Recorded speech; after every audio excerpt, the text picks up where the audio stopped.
So I've just finished watching this episode and it goes from calm to chaotic real fast. It starts with a rich girl sobbing because the stuffing is coming out of her plushie. In her spotless all-white mansion, a mom casually tells her they can just buy another one. The girl instantly stops crying and throws the plushie straight into the trash. That same night, a hooded trash raider breaks into the garbage facility, dodging guards and bullets while collecting anything useful that the rich throw away. A shot grazes his arm, but he manages to escape. The next day, the whole city is talking about the incident. The upper class citizens blame the tribe folk, the people living in the slums, for this happening. The city is split into two extremes, a clean, wealthy side and a poor, dirty side separated only by a small gate. The raider turns out to be Rudo.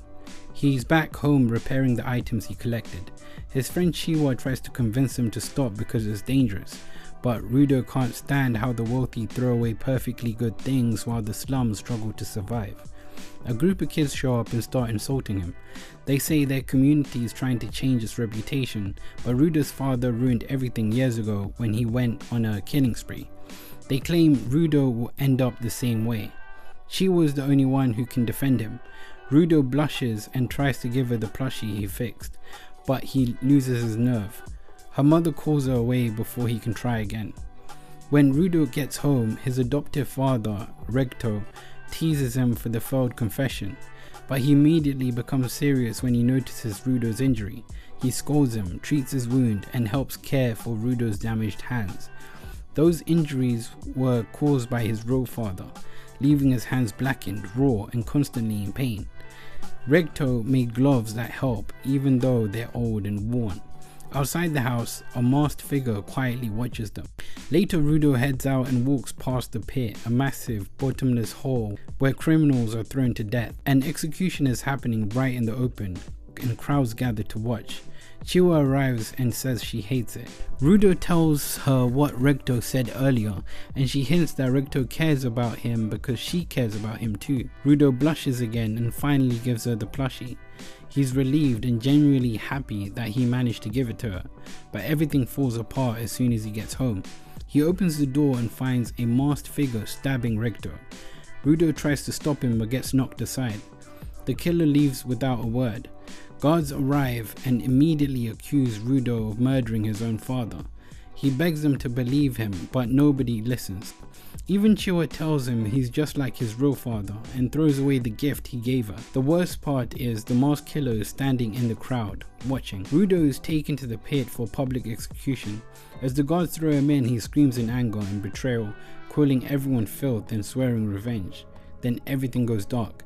He wakes up at the bottom of the pit, surrounded by mountains of trash, standing in front of what I could only imagine be a massive sort of monster or dinosaur thing staring down at him. So there's a lot of good and bad coming from this anime. Firstly, the art style and animation is pretty decent.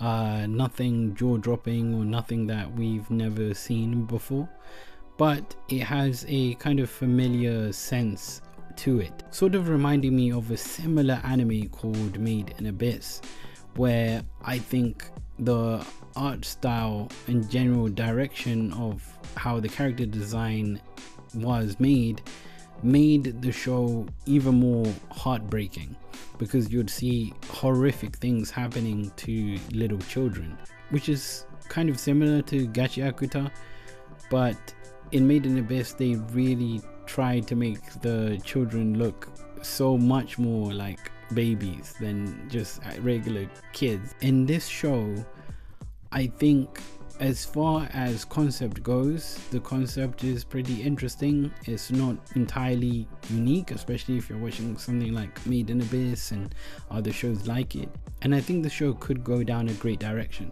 So here are my predictions for the show, and I hope that it's not really like this, because I guess it would decrease my excitement for it. So I'm suspecting here, and I could be wrong, but I'm suspecting that the upper district knows what's deep inside the abyss, and maybe the monsters down there come from the junk they throw away, maybe forming from the junk or something, I don't know. The masked guy could be part of a group trying to expose the truth of the abyss, and it would make more sense because as he was stabbing Regto and Rudo came to save Regto, he could have killed Rudo, but actually chose to knock him out instead. So I think later will be revealed maybe that character did it for a bigger reason, although a very twisted reason. There might be more people living in the abyss. Maybe we could see Rudo's dad in there or something, similarly to Made in Abyss, where the character, I think her name is Rico, is also trying to find her mom that went deep into the abyss. Now, so far I would give this show a 6 out of 10. It wasn't amazing, but it also wasn't bad. I think there's some potential here from this show, so I'm excited to see where this show goes, and hopefully, you know, all my predictions don't come true, so that there's something I can actually look at and be very impressed by.